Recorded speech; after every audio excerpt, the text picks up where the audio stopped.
Dalam lubuk hati yang paling dalam, sungguh saya ingin menyampaikan, kami sudah 9 tahun bekerja sama. Bagi kami, Ibu Menteri Keuangan itu jujur kami sampaikan adalah guru kami, sahabat kami, mitra kerja kami. Wa insya Allah semoga kita semua meridai, Tuhan mengizinkan agar beliau di 2024-2029 tetap di dalam pemerintahan. Amin ya Rabbal Alamin. Terima kasih.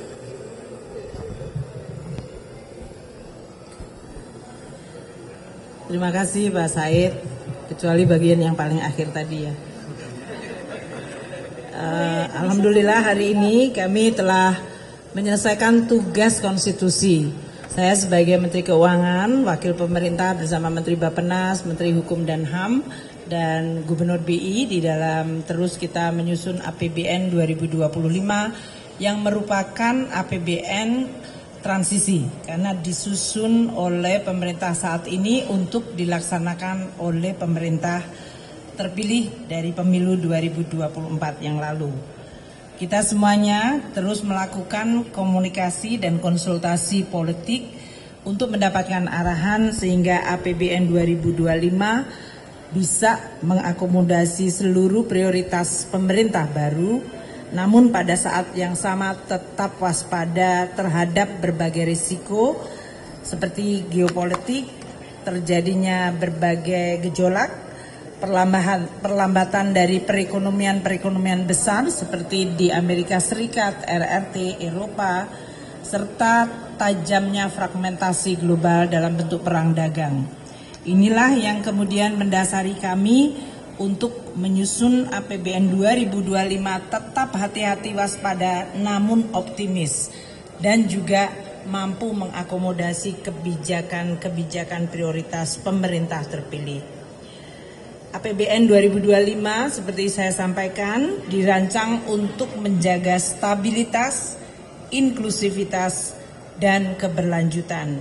Dan ini tercermin di dalam baik sisi belanja pemerintah pusat, baik itu di KL maupun non-KL, belanja transfer ke daerah, serta below the line atau pembiayaan.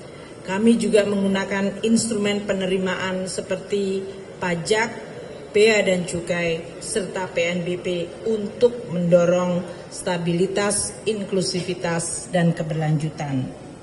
Pemerintah telah sepakat dengan asumsi makro yang tadi telah dibacakan, jadi saya tidak ulang.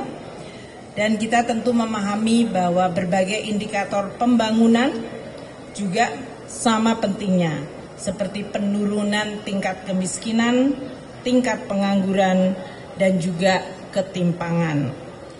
Kami berterima kasih di dalam pembahasan dengan Dewan Perwakilan Rakyat, terutama dengan Badan Anggaran, untuk bisa mengakomodasikan beberapa prioritas dari Presiden terpilih dan Wapres terpilih, antara lain program makan bergizi gratis, pembangunan sekolah unggulan, renovasi sekolah-sekolah di seluruh Indonesia, pemeriksaan kesehatan gratis, dan juga program ketahanan pangan dan energi.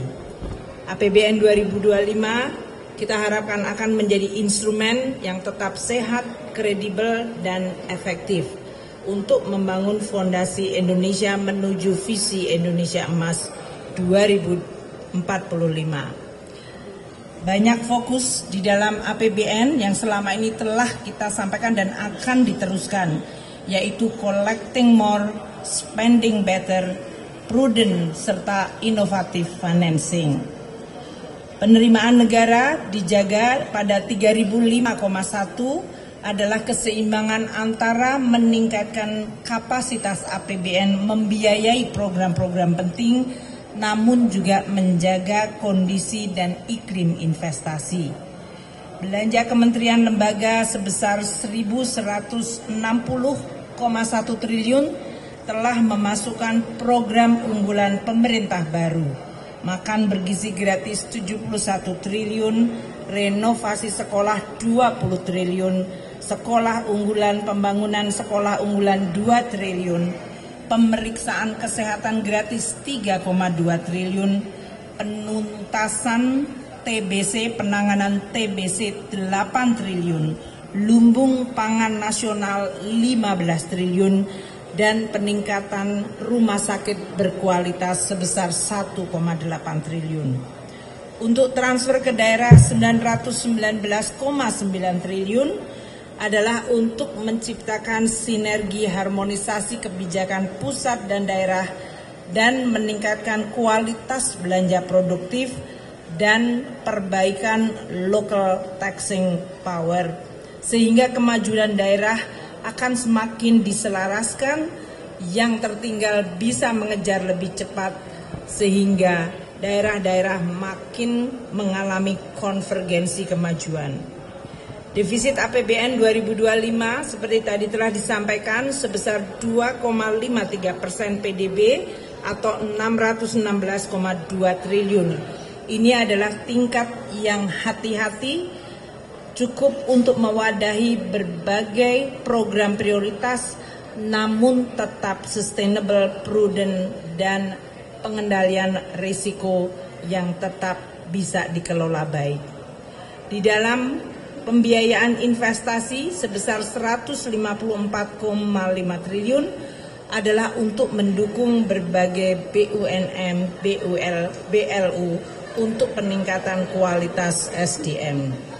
Saya ingin menyampaikan pada kesempatan yang baik ini terima kasih atas persahabatan saya dengan Pak Said dan seluruh pimpinan Banggar serta anggota Banggar, dan juga seluruh komisi yang telah membahas APBN 2025. Pasti tidak semua keinginan bisa diwadahi dan dipenuhi, namun kita berusaha untuk terus memaksimalkan sumber daya yang ada di dalam APBN sebagai instrumen pembangunan yang bisa dijaga keberlanjutan dan kesehatannya. Pak Said, terima kasih Pak Said atas persahabatan dan hubungan yang luar biasa konstruktif antara pemerintah dengan DPR.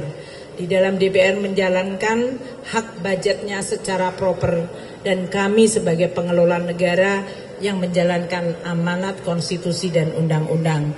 Demokrasi kita jaga dengan kualitas pembahasan kebijakan publik seperti APBN secara terbuka, transparan, dan akuntabel. Terima kasih Pak Said. Di ujung saya bekerja sebagai Menteri Keuangan di kabinet ini, selama ini selalu mendapatkan dukungan yang sangat konstruktif dari DPR, terutama Badan Anggaran dan seluruh komisi. Terima kasih, dan terima kasih. Assalamualaikum warahmatullahi wabarakatuh. Junjung tinggi prinsip jurnalisme dalam setiap tayangan terbaiknya. Menghadirkan berita bernilai sebagai referensi. Gelar bicara yang tajam. Tidak, ini kan kebohongan dong. Mengupas fakta demi fakta dan mendorong pencarian solusi. Serta investigasi yang mengungkap kebenaran. Rosi, Satu Meja, The Forum, Sapa Indonesia Malam. Nilu, ikuti semuanya bersama Kompas TV.